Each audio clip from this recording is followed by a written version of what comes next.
October 30th, 2017, and this video is called Mutant Conjoined Kiwi. Now, I found this the other day at the store because I'm actually looking for these anomalies and mutations whenever I go shopping, and this one wasn't too hard to find. Take a guess which one is the mutant. This is actually the normal one. See, there was one flower in there, and it doesn't take much to see that there's actually two flowers. That's why they're conjoined. You could actually see this is the middle of it. This is the two combined there. And I cut these open to show you the inside here.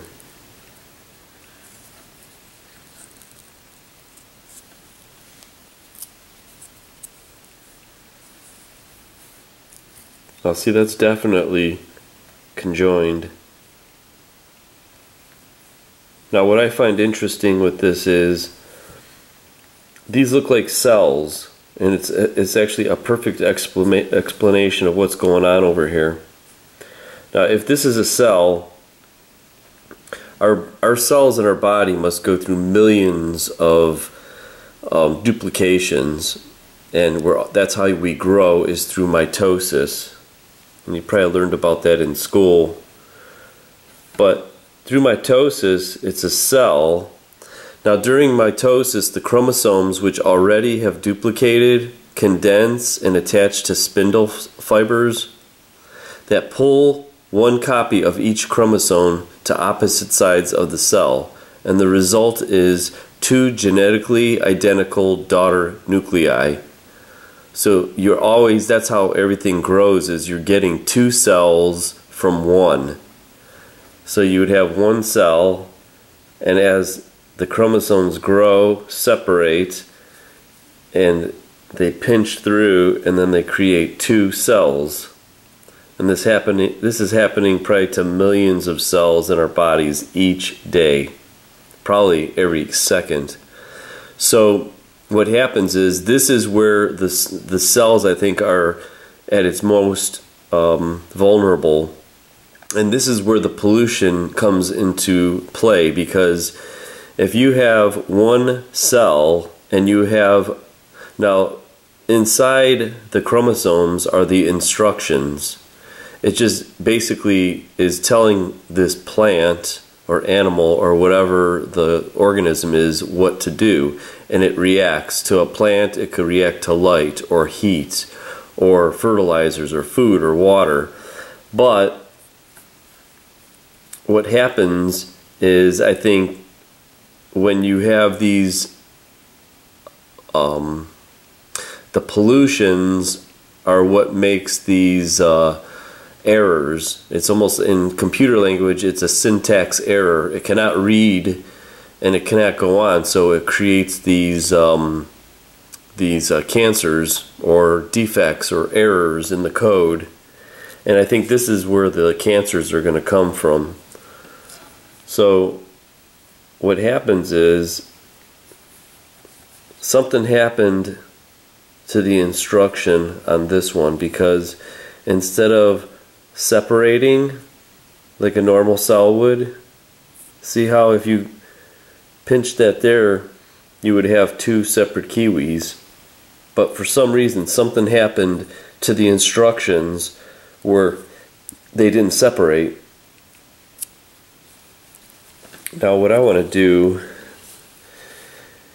is cut these ends off where it shows. I gotta figure out which end is which. Now yeah, this is the both ends on here. So let's just take just the tip off.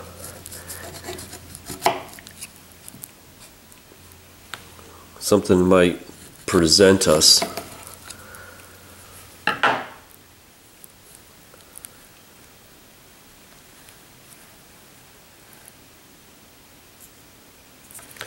So I think this is a perfect example, this mutation of this kiwi, to show you what's actually happening Like this would be the chromosomes in here. And they're supposed to, if it was normal, they would separate and pull to each side of the cell. And this is how you get, through mitosis, these genetically identical nuclei. So instead of doing it normally, this is what happens when you have imperfections in the code. Something's causing that imperfection or that error, and the error is the what manifests in cancer.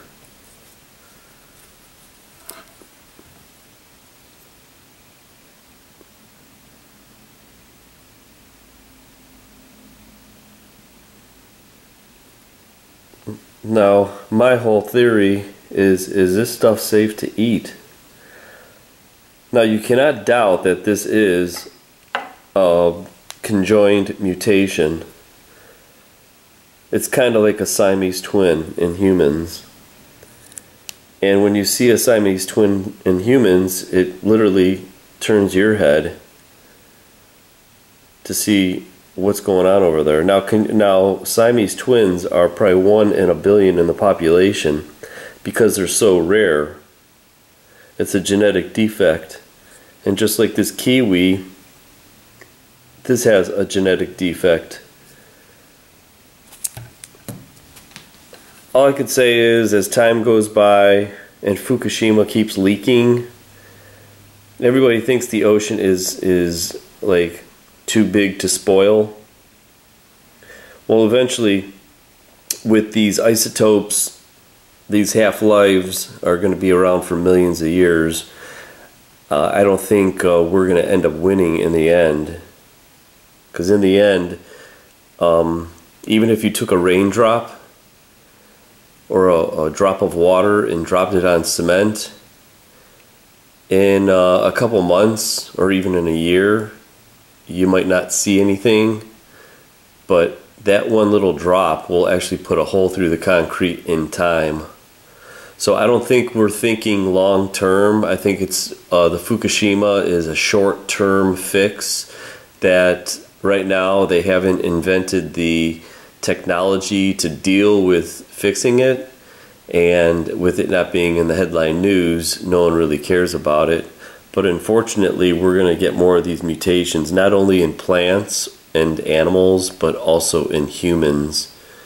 And unfortunately, that means cancer, and we're just going to live, as Dana Durnford puts it, the nuclear proctologist, he says, we're just not going to be able to live out our dreams that we want to, and that's the saddest thing at all, that the world will just not be the same thanks to nuclear.